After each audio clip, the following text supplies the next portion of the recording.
When the system says, move on, the hidden grief no one wants to hear.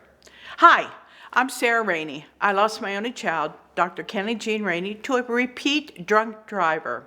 From the moment they zipped him into a body bag, the world started whispering two cruel words: move on. Don't cry in the public. Don't talk about him too much. It makes people uncomfortable. You have too many pictures.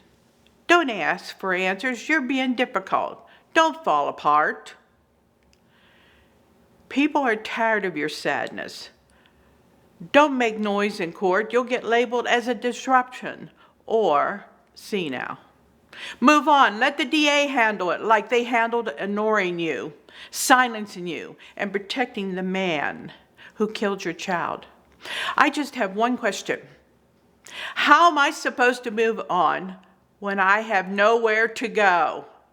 Everything I knew, everything I planned, my entire future gone because some worthless drunk got another chance he never earned and took everything from me. So tell me, where exactly is move on supposed to lead? When the life I was building died with my son. And let's not forget, the big one they love to throw at you. You need to forgive. That way you can move on. Forgive. Forgive the man who left my son dead on the side of the road. Forgive the system that protected him, coddled him, gave him deals behind my back. No. Forgiveness isn't a requirement for healing. It is not a shortcut. It's not a cure. And it sure as heck isn't owned. Some things are unforgivable. And telling a grieving mother to forgive so she can make other people more comfortable, that's not healing. That's cruelty dressed up in polite words. All this while my body aches for the child I lost. Not just my heart. Every part of me aches. Reality sets in. I'm alone. No future. No holidays. No wedding. No grandchildren. Just me. And the weight of what will never be. People say, move on. But move on to where? Where do you go when you lost everything? But what they don't understand is that your child is killed. Your whole world collapses. You don't sleep, you don't eat, you cry in parking lots, you stare at the wall for hours, forgetting how to breathe. You feel like you're losing your mind, and then they act like you're the problem for not getting over it. Grief isn't something you move on from. Grief is a permanent amputation of your soul. It's waking up every day and remembering again that your child is dead. It's fear, it's rage, it's being afraid that justice will never come. And worse, it's realizing the system doesn't care.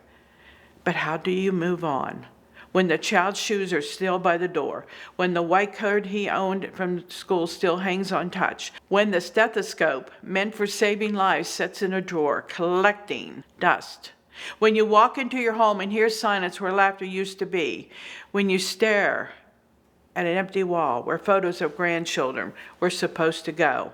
Moving on means pretending he never existed. It means packing up the memories, shutting down the questions, and swallowing the pain. And I will never do that because my son mattered, and his life and death deserve more than silence. And while I'm standing there barely holding it together, someone always says something like, you should focus on your grandkids. As if my future wasn't stolen in that crash too. What they're really saying here is, here, let me talk about my happy life because you don't have one anymore. So no, I won't move on. And I won't forgive just to make the world more comfortable. I live every day with a hole in my heart where my son should be. He had a future, he had a purpose, and he had a name. I got a life sentence. If you're standing where I am, broken, angry, and surrounded by silence, you don't have to walk this road alone. Join me, speak the truth. And if the world can't handle our grief, too bad. We earned the right to be heard. I am Sarah Rainey. Thank you.